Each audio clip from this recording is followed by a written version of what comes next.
Bismillahirrahmanirrahim. Assalamualaikum warahmatullahi wabarakatuh.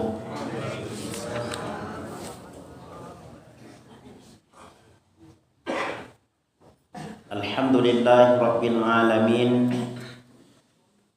Wassalatu wassalamu ala asrafil anbiya wal mursalin Sayyidina wa habibina Muhammadin wa ala alihi wa ashabihi ajma'in.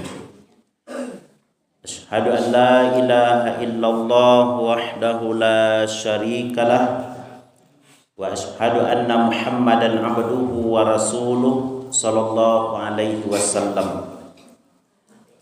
Asbahna wa asbahal mulku lillahi walhamdulillah, la ilaha illahu wa ilaihin nusur. Asbahna ala fitratil Islam wa kalimatil ikhlas wa ala dini nabiyina Muhammadin sallallahu alaihi wasallam wa ala millati abina Ibrahim hanifa wa makana minal musyrikin. Subhanaka la ilma lana illa ma 'allamtana innaka antal alimul hakim. Rabbi shrah li sadri wa yassir li amri wahlul 'uqdatam min lisani yafqahu qawli, amma ba'du. Ma'asyiral muslimin, bapak-bapak, ibu-ibu, jamaah salat subuh rahimani wa rahimakumullah.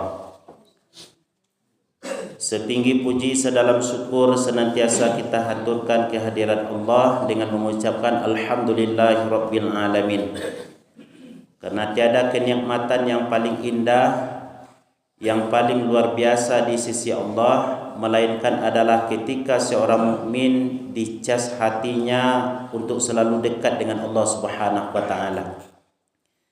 Seberapapun hebatnya nikmat hidup yang diberikan oleh Allah Subhanahu wa taala berupa materi, kekayaan, penghargaan dan lain sebagainya, tapi kalau hati tidak dicas dengan keimanan kepada Allah, maka tidak sedikit yang membuat hidup mereka berakhir dengan tragis. Ada yang dengan bunuh diri, ada yang keluarganya amburadul. Kenapa demikian? Karena rumah tangganya, kehidupannya tidak disinari dengan nur keimanan kepada Allah Subhanahu wa taala. Maka oleh karena itu, pada pagi hari ini Allah telah memberikan kekuatan kepada kita, dimudahkan langkah kaki kita untuk melangkah ke rumah Allah, melaksanakan ubudiyah kepada Allah. Ini adalah pertanda bahwa Allah ingin selalu memberikan yang terbaik untuk kita, bukan hanya kebahagiaan hidup di dunia dengan ketentraman jiwa, tapi sampai nanti ke akhirat dengan mendapatkan predikat hati yang selamat di sisi Allah Subhanahu wa taala. Maka Allah mengatakan di dalam Al-Qur'an bahwa nanti di akhirat tidak akan bermanfaat harta dan anak, melainkan illa man atallaha biqalbin salim. Melainkan yang selamat nanti di akhirat adalah orang yang datang menghadap Allah dengan membawa hati yang selamat. Hati yang selamat adalah hati yang ketika di dunia dia selalu taat kepada Allah Subhanahu wa taala, sehingga nanti di akhirat dia diselamatkan oleh Allah Subhanahu wa taala. Mudah-mudahan kita senantiasa diberikan oleh Allah kekuatan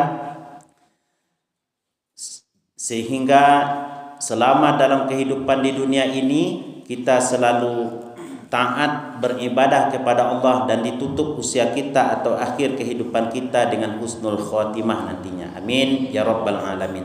Salawat dan salam kepada Rasulullah Muhammad sallallahu alaihi wasallam dengan mengucapkan Allahumma salli ala sayyidina Muhammad wa ala ali sayyidina Muhammad. Mudah-mudahan kita termasuk hamba Allah yang selalu mencintai orang yang dicintai oleh Allah, yaitunya Rasulullah sallallahu alaihi wasallam. Maka jalan untuk mencintai Allah dan mencintai Rasulullah adalah dengan banyak bersolawat diantaranya. Bapak Ibu jemaah yang dimuliakan oleh Allah, kajian kita pada pagi hari ini adalah tentang kisah. Kita akan berbicara tentang mengingat atau mengulang. Barangkali ini adalah sesuatu yang yang jarang kita dengar dalam kehidupan kita tentang kisah. Kisah Bu ya. Sebab lebih dari 2/3 isi Al-Quran itu menjelaskan tentang kisah. Di dalam Al-Quran kata Manna Al-Qattan ada 3 jenis kisah. Pertama kisah para nabi dan rasul. Kisah para nabi dan rasul, sehingga nanti akan kita pahami ada 25 nabi dan rasul. Nah, walaupun jumlah nabi dan rasul itu sebenarnya banyak. Bahkan dalam riwayat Imam Ahmad dan Ibnu Hibban itu dijelaskan lebih kurang 124 nabi, 313 orang rasul. Namun yang dihafal oleh anak-anak kita, termasuk kita dah Bu. Nah, ada 25 nabi atau rasul yang wajib kita imani. Mulai dari Nabi Adam sampai kepada Nabi Muhammad sallallahu alaihi wasallam. Namun kita tidak akan membahas tentang kisah semua nabi tersebut. Pada pagi hari ini sebagai pengantar dari kajian kita tentang kisah, karena ini juga ada permintaan dari jemaah kita kau dapat kaji yo tentang cerita dalam Al-Quran Ustaz, atau kisah di dalam Al-Quran. Kalau yang menjelaskan tentang ibadah lain ustaznya. Jadi wak coba-coba ya Bu. Dah. Di dalam Al-Quran Bapak Ibu, dari 25 nabi dan rasul itu Allah pilih ada 2 orang nabi dan rasul yang disebut dengan Khalilullah atau kekasih Allah. Yaitunya adalah pertama Nabi Ibrahim, yang kedua adalah Nabi Muhammad sallallahu alaihi wasallam. Wattakhazallahu Ibrahima khalila. Allah pilih Nabi Ibrahim sebagai kekasih Allah. Demikian pula dijelaskan oleh Nabi dalam hadis beliau, Allah telah memilihku sebagai kekasihnya sebagaimana Allah telah memilih Nabi Ibrahim sebagai kekasihnya, kata Nabi Muhammad sallallahu alaihi wasallam. Kenapa kita angkat 2 kisah ini atau 2 orang nabi ini sebagai kajian awal kisah kita? Karena Nabi Muhammad sallallahu alaihi wasallam itu dalam hadis lain mengatakan, innallaha astafa min waladi Ibrahim Ismail. Allah telah memilih Nabi Ibrahim yang melahirkan anak yang namanya Ismail. Wastafa min waladi Ismail Bani Kinanah, dan Allah memilih dari keturunan Nabi Ismail nanti ada namanya Bani Kinanah. Di Bani Kinanah Muhammad bin Abdullah bin Abdul Muttalib bin Hashim bin Abdi Manaf bin Qusay bin Kilab bin Murrah bin Ka'ab bin Lu'ay bin Ghalib bin Fihir bin Kinanah bin Khuzaimah. Jadi ada namanya Kinanah. Jadi dari Nabi Ibrahim ada nanti namanya Ismail, kemudian ada namanya Bani Kinanah. Wastafa min Bani Kinanah Quraisyan, dan Allah pilih dari keturunan Kinanah itu namanya Quraisy. Wastafa min Quraisy Bani Hashim, dan Allah pilih dari keturunan Quraisy itu Bani Hashim. Wastafani min Bani Hashim, dan Allah pilih aku dari keturunan Bani Hashim.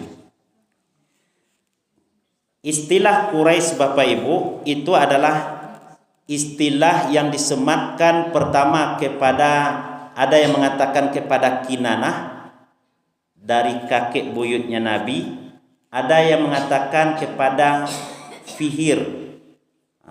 Fihir anak dari Kinanah sebagai takarrusan.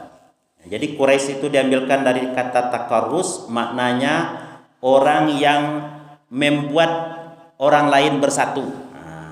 Jadi saat bercerai-cerai ibaratkan suku ambo suku ambo caniago umpama kan. Ndak tahu lai mama jo kemanakan. Ambo buatlah ide ambo kumpul mama yo kemanakan orang-orang yang keturunan yo ambo. Itu namanya Quraisy atau takarrusan. Quraisy juga diambilkan dari kata ibaratkan sebuah ikan yang sangat buas di dalam lautan, makanya yang paling bagak. Adiknya paling baga, tu nak ketek-ketek ko bitakwinya. Itu istilah Quraisy juga seperti itu. Jadi Nabi Muhammad adalah keturunan dari Nabi Ibrahim. Jadi alur cerita kita nanti insyaAllah adalah tentang kisah Nabi Muhammad. Kita awali dari kisah Nabi Ibrahim sebagai kakek buyutnya Nabi Muhammad. Di dalam sirah Nabawiyah Bapak Ibu, itu yang jelas dan sahih kisah tentang keturunan Nabi Muhammad adalah sampai kepada Nabi Ibrahim. Itu yang kuat itu adalah sampai kepada kakek buyutnya Nabi yang bernama Adnan bin Ya'ruf bin Yasjub bin Nabit bin Ismail. Itu ada juga perselisihan di kalangan ulama sirah atau di kalangan ulama sejarah. Nabi Ibrahim dalam Qisasul Anbiya yang ditulis oleh Imam Ibnu Katsir itu mempunyai 2 istri. Walaupun juga disebutkan ada 4 istri beliau, tapi itu pendapat yang lemah. Pendapat yang kuat itu adalah pertama istri beliau bernama Sarah. Ya Bu, mohon maaf kalau ada nama ibu Sarah atau Sabi Sarah sih dan bukan. Nah, Sarah. Yang kedua adalah namanya Hajar. Nah, Sarah itulah lama nikah dengan Nabi Ibrahim, namun tidak diberikan keturunan. Namun Allah berkehendak lain. Allah perintahkan kepada Nabi Ibrahim untuk melakukan perjalanan atau hijrah. Maka para ulama menyebut asal nama Nabi Ibrahim itu adalah bapak yang suka menyeberang. Artinya suka berjalan atau melakukan perjalanan. Karena memang dalam kehidupan Nabi Ibrahim, dakwah beliau bukan lintas kota kabupaten, tapi lintas negara. Nabi Ibrahim lahir di Babilonia, kemudian tinggal di Palestina, kemudian hijrah sampai ke Mesir, nanti sampai ke Makkah Al-Mukarramah. Kemudian balik lagi ke Mesir. Jadi Nabi Ibrahim itu berkelana, berdakwah, menyampaikan ajaran Allah itu lintas negara. Hingga pada suatu ketika Nabi Ibrahim ditakdirkan oleh Allah, diperintahkan oleh Allah melakukan perjalanan hijrah sampai ke Mesir. Tiba di Mesir, diambil Nabi Ibrahim, dicegat oleh raja. Rupanya raja tersebut adalah raja yang zalim. Dalam kisah itu disebutkan Fir'aun namanya. Jadi Fir'aun itu adalah gelar yang diberikan kepada raja-raja Mesir. Jadi Fir'aun namanya.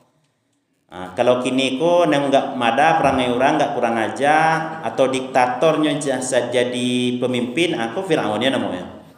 Ya Bu. Nah, sampailah di daerah Mesir, dicegat, dihambat oleh pengawal dan raja sehingga diinterogasi bahasa kininya. Di sidang, dari mana kau, tujuan kau hendak ke mana? Akhirnya dikarenakan Sarah adalah wanita yang paling tercantik sedunia waktu itu, ya Bu. Nah, maka raja pun kaneati raja. Karena memahami kata Nabi Ibrahim diantaranya, sebab raja punya suku ke bini orang, sehingga Nabi Ibrahim dah mengecin tu bininya dong. Ko sia ko kecil raja. Ko sia ko kecil raja. Ajaban Nabi Ibrahim, inna hazihi ukhti, iku saudara ambo. Jadi orang memahami, raja memahami saudara, berarti adiknya kok.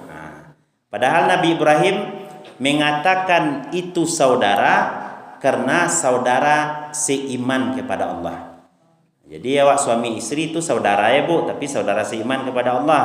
Nah, dikarenakan dia mengatakan seperti itu, maka di dalam hadis Nabi, lam yakzib Ibrahim illa fi salasati asya. Nabi Ibrahim tidak pernah baduto kecuali dalam 3 keadaan. Salah satu keadaannya Nabi Ibrahim mengecehan ikut saudara ambo. Padahal yang dipahami oleh orang saudaraku adik kakak, berarti orangku adik kakak. Tapi Nabi Ibrahim tidak sesuai keinginan atau yang disampaikan dengan yang dipahami orang dok. Itu namanya tauriyah. Jadi menganggap dibenarkan oleh orang, padahal lain pula yang disampaikannya. Itu tauriah namanya. Sudah itu ketika istri Nabi Ibrahim Sarah dianggap sebagai saudara ambo langsunglah dibawalah Nabi Ibrahim ke satu tampik dan Sarah dibawa ke hadapan raja. Namun raja ingin babuik buruak. Ketika ingin babuik buruak, dah Allah takdirkan ketika itu lumpuh tangannya. Tak mengari tangannya dah. Tak mengari kakinya sudah tu dah. Diulang sampai ketiga kali sehingga dan ketiga kali barunya bertaubat. Dengan hal demikian disampaikanlah kepada Sarah, baliklah engkau ke suami engkau. Dipanggil Nabi Ibrahim, akhirnya di lapihan.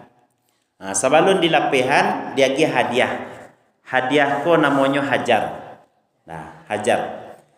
Safiur Rahman Al-Mubarak Furi tidak mau menyebutkan bahwa ini adalah budak. Sebab tidak mungkin Nabi Muhammad keturunan budak.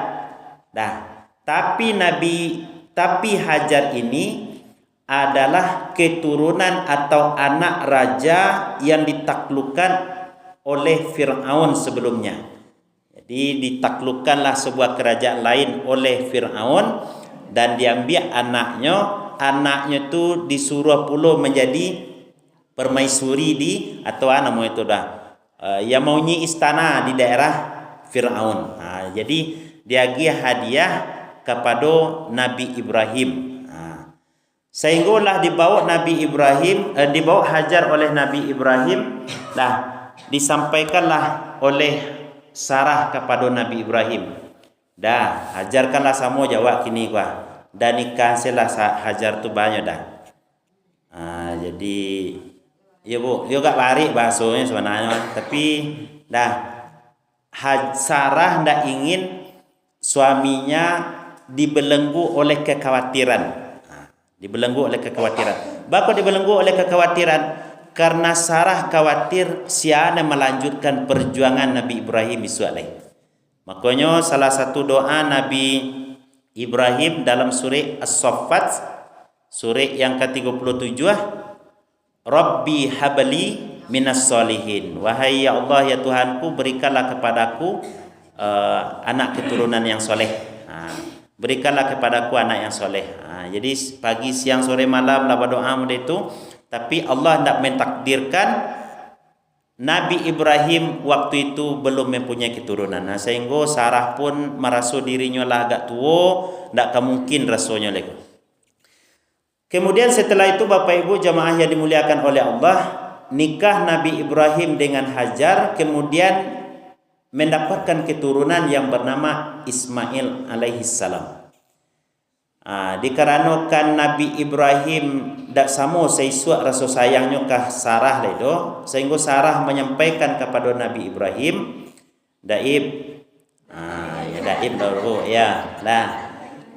bawalah Hajar dan anaknya jauh-jauh dari pandangan ambo.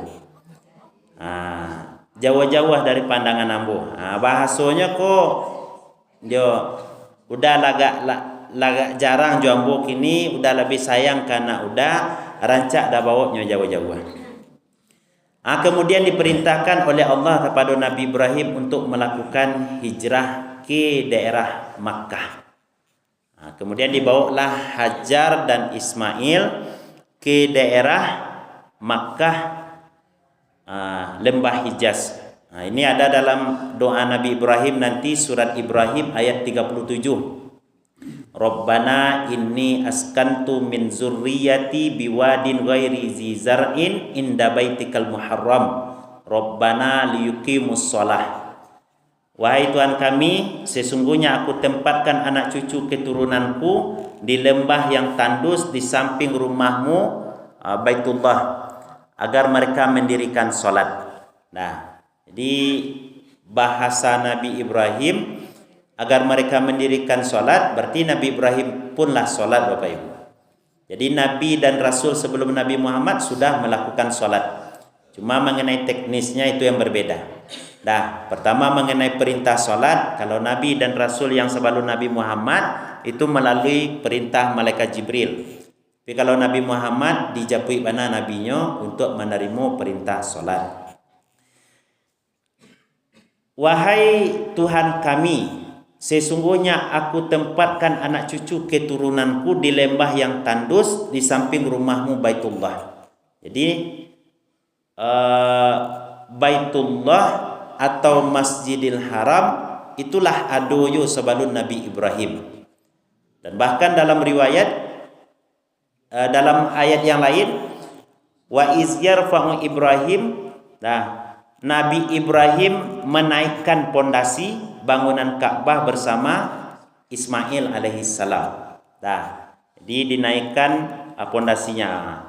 Konon dalam riwayatnya itu pernah tersapu pada masa banjir besar pada masa Nabi Nuh.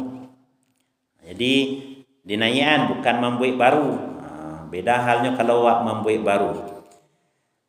Oleh karena itu Bapak Ibu jemaah yang dimuliakan oleh Allah, lah dibawalah Hajar Ismail ke lembah yang tandus tersebut. Sampai di lembah yang tandus itu ndak beberapa saat di situ ditinggalkan pulau balik. Ya Bu. Nah, ditinggalkan di situ sampai Nabi Hajar bertanya ke Nabi Ibrahim pas mencelik daib tadi laputa badannya, ambo pailayo Hajar. Akece Hajar ketika itu, ya Ibrahim, aina tazhabu wa tadrukuna bihadzal wadi allazi laisa fihi ij wala syai'. Wahai Ibrahim, hendak ke mana engkau? Kenapa engkau tinggalkan kami di sini di lembah yang tandus ini yang tidak ada manusia, tidak ada cak Allah di sekolah. Ya Bu. Nah, tidak ada apapun di sekolah, maka kau tinggalkan kami di situ. Nabi Ibrahim terdiam ketika itu, lalu mengecek Hajar lihat. Dari siku tahu bahwa salah satu karakter perempuan itu harus nyinyir Bu. Ya Bu. Ya Bu. Nabi Ibrahim ditanya, Nabi Ibrahim diam. Ditanya lo balik. Jadi jangan diam lo Ibu. Kalau diam tu sama diam sudah tu. Nah, ditanya lo lihat. Ahaza amarakallah. Apakah ini perintah Allah kepadamu wahai Ibrahim? Lalu Nabi Ibrahim tak menjawab apa dah? Dah, mangguat Nabi Ibrahim. Tandono yo. Naam. Dah. Izan la yudayyi'unallah. Kalau mode itu Allah tidak akan pernah menyia-nyiakan kami di sini. Kalau memang ikut perintah Allah, engkau hendak pergi, maka Allah tidak akan pernah menyia-nyiakan kami di situ. Itu keyakinan dan tawakal dari Hajar yang sangat luar biasa. Baru setelah itu Nabi Ibrahim pai lah gak jauh seketik mencaliak ke tempat anak yang ditinggalkan tadi, baru dibacanya doa tadi. Ya Bu, surah Ibrahim ayat 37. Dah. Ini adalah cerita tentang kisah Nabi Ismail nantinya. Jadi kisah Nabi Ismail yang dibesarkan oleh Hajar di lembah yang tandus, itulah di Makkah Al-Mukarramah yang waktu itu tidak sama jok ini. Dah selang beberapa waktu kemudian, dah bekal habis, makanan habis, tidak ada yang dimakan, tidak ada yang diminum, air pun habis. Kalau habis ayah anak masih bayi, ayah susu tidak ada. Sehingga susahlah di bala carwaka lekwa, ba kakak lekwa, basawan ada Bu. Dah, sehingga Hajar tadi bau sawo mencari ayah. Dah, bau sawo mencari ayah. Dah, berjalan dari satu bukit ke bukit yang lain sampai 7 kali. Rupanya dari ma sampai awak pai mencari rezeki tadi, di situ rezeki itu kirono yang awak cari itu. Ya Bu, sama ya Ibu kehilangan kunci. Nah, Ibu duduk di situ kini. Deh kunci din tadi ke mana? Cari ke WC, cari ke sini. Kiranya tampak awak duduk tadi ya kiranya. Ya Bu. Rupanya Hajar mode itulah disuruh oleh Allah bau sawo dulu. Ya Bu. Nah, baru di situ ada rezeki be. Jadi ada usaha Hajar dulu. Nah, dari Bukit Safa ke Bukit Marwah yang dikenal dalam ibadah haji dengan sa'i. Dah, usaha artinya. Dah. Lebih diperkecil lagi, berjalan-jalan kecil Bu. Dah. Jadi rupanya di kaki Nabi Ismail terpancar air. Dah. Malaikat mengepakkan sayapnya di situ. Kalau ia nampak dia Hajar sudah tu dibuat bendungan Zam-Zam. Zam-Zam tu artinya berkumpul lah. Biasanya orang ke ayah tu kalau berkumpulnya bu, buat bendungan. Kalau ambo waktu ketik dulu main ayah ke bu ayah kadang ku tu buat banda-banda na tu kok dari luluak kai. Jadi ayah terkumpul di tengah beko tu. Tu namanya zam-zam. Dah, berkumpullah. Dah. Ayah lah terkumpul lah banyak ayah. Dah. Ada musafir. Dah. Orang yang melakukan perjalanan dari daerah Syam. Dah. Dari daerah Syam sampai mereka di tempat hajar tersebut. Dah, orang ini disebut dengan kaum Jurhum. Kaum Jurhum namanya. Bukan jumhur bu ya. Kalau jumhur tu pendapat mayoritas ulama. Atau jamhur tu Ustaz Jamhur tu. Ya bu. Dah, kok kaum Jurhum. Dah. Kaum Jurhum ini dah mereka juga butuh air. Tapi nyo dak jahit dah. Dah. Sudah tu diadakan negosiasi, kami bali ayah engkau, kami penuhi pula kebutuhan engkau kecil orang Jurhum. Akhirnya diokan di hajar. Dah bahkan mereka sampai membuat rumah penginapan sampai tinggal di daerah Nabi Ismail dan Hajar ko tinggal di Mekah tersebut. Itu namanya kaum Jurhum. Dah. Sehingga orang Arab itu ada Arab Ba'idah namanya, Arab Aribah namanya, Arab Mustaqribah namanya. Ya bu, aku insyaallah bulan besok kaji ko. Dah. Ya bu, dah. Jadi orang Arab ini, orang Jurhum ini dia tidak jahat. Bahkan Nabi Ismail nanti nikah dengan orang Jurhum ini juga. Dah. Selama perjalanan Nabi Ibrahim, Nabi Ismail bapak ibu ndak luacuk dicaliak paknya doh. Siapa Nabi Ismail tadi bu? Nabi Ibrahim. Ndak luacuk doh bu. Dah. Bahkan dalam sirah Nabawiyah disebutkan 4 atau sampai 5 kali. Jadi yang banyak berkomunikasi dengan anak tu siapa sebenarnya bu? Ya bu. Itu ya ibu, karena ibu di rumah barangkali kan. Dah. Ibu yang banyak berkomunikasi. Dah, sehingga dengan komunikasi yang baik yang dilakukan oleh Hajar, anaknya adalah disebut dengan Gulamin Halim, anak yang penyantun. Ya bu, jadi Nabi Ismail itu disebut gelarnya adalah Al-Halim. Al-Halim itu yang penyantun.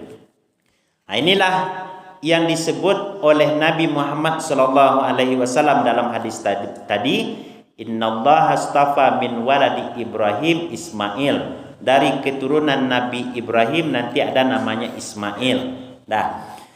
Kemudian mengenai Sarah. Sarah nanti juga punya anak namanya Ishak. Dah. Dalam Al-Quran itu Nabi Ibrahim dan Sarah itu didatangi di malaikat. Datang malaikat malam hari. Dah ke rumah Nabi Ibrahim. Sampai di rumah Nabi Ibrahim malaikat bertamu. Dah, maka dikenallah Nabi Ibrahim itu gelarnya Abu Dhaifan, bapaknya para tamu. Ya bu. Jadi gelar Nabi Ibrahim itu ada namanya Abul Anbiya, bapak para nabi. Ya bu. Sudah tu alai Abu Tauhid, bapak yang bertauhid kepada Allah. Sudah tu alai Abu Dhaifan, bapaknya para tamu. Jadi Nabi Ibrahim melayani tamuku dengan sepenuh hati. Dah, datang malam-malam orang bertamu ke rumah Nabi Ibrahim, sudah tu dibuka pintu, dijawab salam orangku, orang yang tak dikenal oleh Nabi Ibrahim. Tapi Nabi Ibrahim tetap melayani mereka. Dah, sampai-sampai Nabi Ibrahim pun juga ikut menyembelih sapi di malam-malam hari. Ya bu. Di dabia, sudah tu dibasuh, dibakar, disajikan ke tamu tadi tu. Dah, tak perlu lo mencari bumbu-bumbunya ke pasar bawah dulu tu lah muah biar tidak bu. Nah, lah dimasak, beko disajikan. Nah, rupanya disajikan di, tak nampak tanda-tanda orang ku makan dah. Nah, lagak menggigil Nabi Ibrahim. Baru disampaikan oleh malaikat. Rupanya yang datang ke malaikat. Kami ke malaikat, tugas kami pertama, kami ku diutus oleh Allah ingin menghancurkan kaum Sodom. Kaum Sodom tu umat Nabi Lut. Jadi umat Nabi Lut faja'alna 'aliyaha safilaha. Azab untuk umat Nabi Lut itu bumi yang di bawahku dinaik di balian. Ibarat kamu deko kau buat kamu deko kini kau di balian. Tu azab untuk kaum Sodom. Ya bu. Dah. Penyuka laki-laki atau kini kau bahasono LGBT. LGBT. Yang jadi Nabi Ibrahim dan Nabi Lut ko ada pertalian. Ya bu. Nah, ada pertalian, ada yang mengatakan sepupu, ada yang mengatakan mamak dan kemenakan bagai. Nah, yang penting mereka adalah semasa. Jadi Nabi dan Rasul Sabalun itu ada yang samaso, banyak yang samaso. Termasuk Nabi Musa nanti semasa dengan Nabi Harun, samaso dengan Nabi Su'aib, samaso dengan Nabi Khidir. Maka dalam surah An-Nahl, surah yang ke-6 ayat 36, walaqad ba'asna fi kulli ummatir rasula, dan kami utus pada setiap umat itu seorang rasul. Jadi setiap umat maknanya setiap kelompok orang. Nah, maknanya di situ taifah, kelompok. Berarti kalau Nabi Ibrahim kelompoknya di siku, nah Nabi Lut kelompoknya sebelah sinan. Itu umat namanya itu. Nah, tugasnya an ya'budullah wa jatanibut tawud. Setiap nabi dan rasul yang diutus oleh Allah kepada setiap umat, tugasnya adalah mentauhidkan Allah dan menjauhi perkara-perkara yang membuat dia berpaling dari Allah atau yang disebut dengan tawud. Jadi tawud istilahnya bukan hanya setan saja. Yang membuat orang berpaling dari Allah itu tawud namanya itu. Gara-gara Panji Pinang tinggal semayang asar itu tawud namanya itu. Ya bu. Nah, Nabi Ibrahim dia kabar berita mode itu, pertama akan menghancurkan kaum Sodom, yang kedua adalah bahwa kami diutus oleh Allah bagi berita gembira kepada engkau bahwa engkau akan punya anak nanti namanya Ishak. Kemudian terangalah di Sarah di sebalik pintu. Berarti ibu-ibuku sukoyo menguping ko. Ya bu. Nah, teranga di sebalik pintu, sebalik dinding. Lasa gai ku muadin beranak ko kan. Jadi malaikat memberi kabar berita gembira tersebut kepada Nabi Ibrahim. Rupanya dengan izin Allah, Nabi Ibrahim dikaruniakan anak melalui Sarah namanya Ishak. Ishak. Ishak itu disebut dalam Al-Quran dengan alim. Orang yang alim. Kalau Nabi Ismail dengan halim. Ishak nanti dia punya anak namanya Yakub. Yakub nanti punya saudara namanya Ishu atau Ais. Ishu atau Ais dengan Ishak ini dua saudara tapi ada perbedaan. Pertama perbedaan karakternya menjadi mana. Ishu orangnya agak madas deh. Kan ada orang itu bu. Awak punya anak, awak ustad, anak awak balimo. Kan ndak sama perangai ini saudara. Di antara nalimo tu ada enggak madas orang, kan? Itulah biasa itu. Nabi Ishak sehingga memerintahkan kepada Nabi Yakub dikarenakan sering terjadi perselisihan, acok batangka gitu kan. Pergilah engkau hijrah, pailah katampik paman engkau atau om engkau namanya Laban. Laban lobo ya. Laban namanya. Di daerah Fadan A'ram, tepatnya di negara Irak. Dicarilah ke situ. Kalau siswa bila beli tiket koyahan, siswa tak ada tiket, tak ada pesawat ke depo ya. Ko berangkit yo kudo yo unto yo ke delai. Keledai bu ya. Sehingga melakukan perjalanan ke Fadan A'ram, dicari alai basu. Sampai di situ nanti labasu jo om wako. Rupanya om ko punya anak gadis. Pertama namanya Lail atau Lila atau Lail ibu ya. Yang kedua namanya Rachel. Rachel. Jadi Yakub, Ibrahim, Ismail, Ishak, Yakub, Yusuf. Yusuf itu amaknya namanya Rachel beko. Apaknya namanya Yakub. Nikah dengan Lail atau dengan Rachel nanti juga menghasilkan keturunan yang bernama dengan Bani Israel. Jadi Bani itu artinya anak-anak, Israel artinya adalah Isra, ada yang mengatakan perjalanan malam, Il itu Allah. Berarti Elo itu dalam bahasa Ibraninya adalah Allah, Tuhan.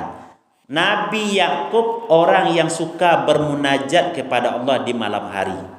Di kuat ada masalah, ada keluhan, Nabi Yakub kolah nyusuko bermunajat kepada Allah sehingga digelari dengan Israel.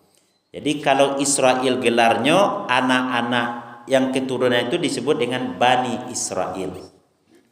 Bani Israel nanti anak-anak Nabi Yakub ini diantaranya nanti ada Zabilan, Zebelon, orang luar sini menyebutkan, atau Levi, Levis, Lewi, ibu ya. Atau Samiun baso apanya dalam bahasa Arabnya. Kalau bahasa orang Argentina menyebut Simeone, Simeon gitu bu ya. Nah itu anak dari Lail. Dari anak dari Sarah sampai keturunan ke bawah ke Nabi Isa itu juga disebut keturunan Ibrahim. Maka Nabi Ibrahim disebut dengan Abul Anbiya, bapaknya para nabi. Dari keturunan Ibrahim, Hajar melahirkan anak namanya Ismail sampai ke bawah basuh Nabi Muhammad itu. Jadi Nabi Muhammad itu sudah disebutkan oleh Nabi Ibrahim di dalam Al-Quran. Dalam Quran surah yang kedua ayat 129, doa Nabi Ibrahim kepada Allah ketika sesudah menaikkan pondasi Ka'bah. Doa Nabi Ibrahim, Rabbana wa ba'as fihim rasulan minhum yatslu alaihim ayatika wa yu'allimuhumul kitaba wal hikmah wa yuzakkihim. Wahai Tuhan kami, utuslah kepada mereka seorang rasul. Rasulan itu surang rasulnya. Surang rasulnya. Kalau rasul baru banyak rasul. Utuslah kepada mereka seorang rasul dari kalangan mereka yang membacakan ayat-ayat engkau kepada mereka dan mengajari mereka dengan ilmu dan hikmah, wa yuzakkihim, dan membersihkan mereka dari dosa atau memperserikatkan engkau ya Allah. Jadilah didoakan dek Nabi Ibrahim, padahal Nabi Muhammad utus kepada mereka nanti wahai Allah seorang rasul. Maknanya menurut mufassirin adalah Nabi Muhammad sallallahu alaihi wasallam. Juga dalam surat 61 atau surat As-Saff ayat yang ke-6, Nabi Isa yang jaraknya dengan Nabi Muhammad itu lebih kurang 6 abad. 6 abad bu, 6 abad, 1 abad 100 tahun. Maka Nabi Muhammad lahir 571 tahun, 571 Masehi. Apa kata Allah di dalam surat As-Saffat ayat ke-6 tersebut? Wa iz qala Isa bin Maryam ya bani Israil inni rasulullahi ilaikum musaddiqan lima baina yadayya minat Taurah wa mubassyiran bi rasuli ya'ti mim ba'di ismuhu Ahmad. Wahai, dan ingatlah ketika Isa putra Maryam berkata, wahai Bani Israel, sesungguhnya aku adalah utusan Allah kepadamu. Tugasku adalah musaddiqan lima baina yadayya minat Taurah, membenarkan isi kitab Taurat. Taurat diturunkan kepada Nabi Musa.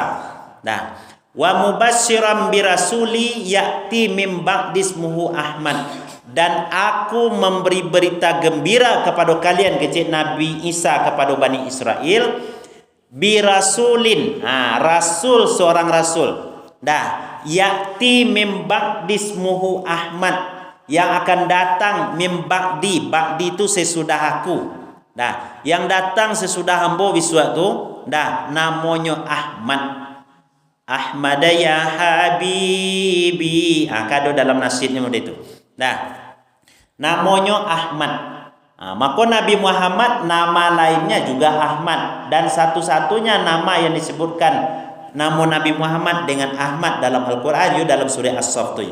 Dalam surah lain tak ada nama Nabi dengan nama Ahmad. Bahkan dalam bahasa Al-Quran, nama Nabi dengan nama Muhammad itu cuma disebutkan dalam 4 surat dalam 4 ayat yang berbeda. Pertama di antaranya surah Ali Imran ayat 144. Wa ma Muhammadun illa rasulun qad khalat min qablihi rusul. Muhammad itu tidak lain dan tak bukan adalah seorang rasul yang sungguh telah berlalu sebelumnya banyak rasul. Nah, juga disebutkan dalam surat yang ke-33 ayat 40. Maka Muhammadun Muhammad aba ahadim mir rijalikum walakin Rasulullah wa khataman nabiyyin. Tiadalah Muhammad itu bapa salah seorang kamu, melainkan dia adalah utusan Allah dan dia adalah penutup sekalian nabi. Jadi Nabi Muhammad adalah utusan Allah dan penutup sekalian nabi. Yang luar biasanya Bapak Ibu, disebutkan nama Nabi dengan Muhammad, itu disebutkan gelar kehormatan Nabi sebagai Rasul. Muhammad itu tidak lain dan bukan adalah seorang Rasul. Disebut Rasulnya. Muhammad itu bukan bapa salah seorang kamu, tapi dia adalah Rasulullah. Disebut Rasulnya. Juga dalam ayat yang sering kita dengar dibaca oleh Imam, surah yang ke-48 ayat yang ke-29. Muhammadur Rasulullah wallazina ma'ahu asyidda'u 'alal kuffar ruhama'u bainahum. Muhammad itu adalah utusan Allah. Muhammadur Rasulullah wallazina ma'ahu asyidda'u 'alal kuffar, dan orang-orang yang bersama dengan Muhammad itu adalah dia tegas terhadap orang kafir, namun berkasih sayang di antara mereka sesama mereka. Jadi orang kafir mesti tegas, Pak, sesama muslim itu berkasih sayang. Kau ndak orang kafir dipuja-puja. Harus anak surang cempaan. Ya. Bapak Ibu jemaah yang dimuliakan oleh Allah. Jadi Nabi Muhammad sallallahu alaihi wasallam, salah satu nama beliau yang disebutkan oleh Nabi Isa adalah Ahmad. Ini juga berdasarkan hadis Nabi sallallahu alaihi wasallam, hadis riwayat Imam Muslim. Kata Nabi sallallahu alaihi wasallam, li khamsatu asma, ambo punya 5 nama je Nabi. Ana Muhammad, ana Ahmad, ana Al-Mahi, ana Al-Hasyir, ana Al-Aqib. Jadi salah satu dari yang 5 nama Nabi tersebut, salah satunya adalah Ahmad. Ya Bu? Ahmad. Jadi inilah yang membuat Nabi Muhammad sallallahu alaihi wasallam yang begitu istimewa. Sehingga Nabi Muhammad sallallahu alaihi wasallam setiap tahun peringati ada Maulid Nabi untuk mengkaji sejarah Nabi. Namun untuk mengkaji sejarah Nabi, Bapak Ibu diundang Ustaz ke Tampi awak, dibacakan sejarah Nabi, ceramah Ustaz kok gak sajam 2 jam, itu palingan kulit-kulit baru saja yang dibaca dari sejarah Nabi. Ya Bu. Kalau baca sejarah Nabi itu memang panjang. Memang panjang, banyak hikmah, banyak hal yang kita dapati dari perjalanan kehidupan Nabi sallallahu alaihi wasallam.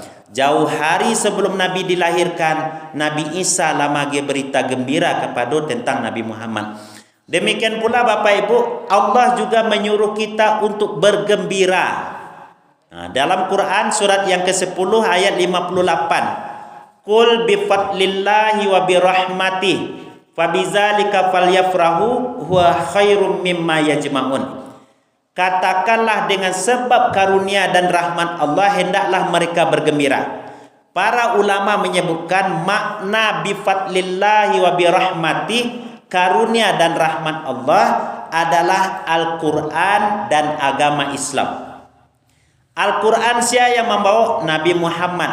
Ini juga ada munasabah ayat dengan ayat yang sebelumnya. Ayat yang sebelumnya surah Yunus ayat 58 tersebut, ayat 57 bunyinya, ya ayuhan nas qad ja'atkum mau'izatum mir rabbikum wa syifaa'un lima fis sudur wa huda wa rahmatul lil mu'minin. Tentang Al-Qur'an, di antara fungsi Al-Qur'an adalah mau'izah, nah, memberi pelajaran, obat sekalian penyakit, menjadi petunjuk dan menjadi rahmat bagi orang beriman. Ya Bu. Nah, jadi Al-Qur'an adalah karunia Allah yang harus awak bergembira.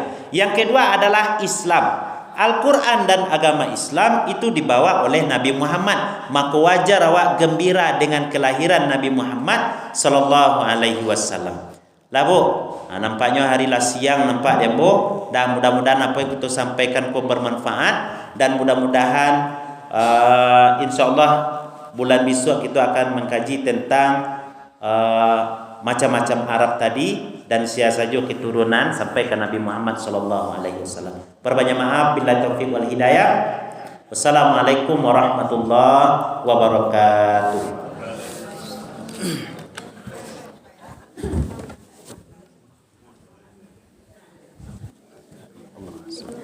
Yes.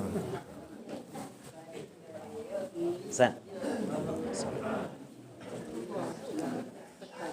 Ya. Allah. Ya. Alhamdulillah. Terima kasih Pak.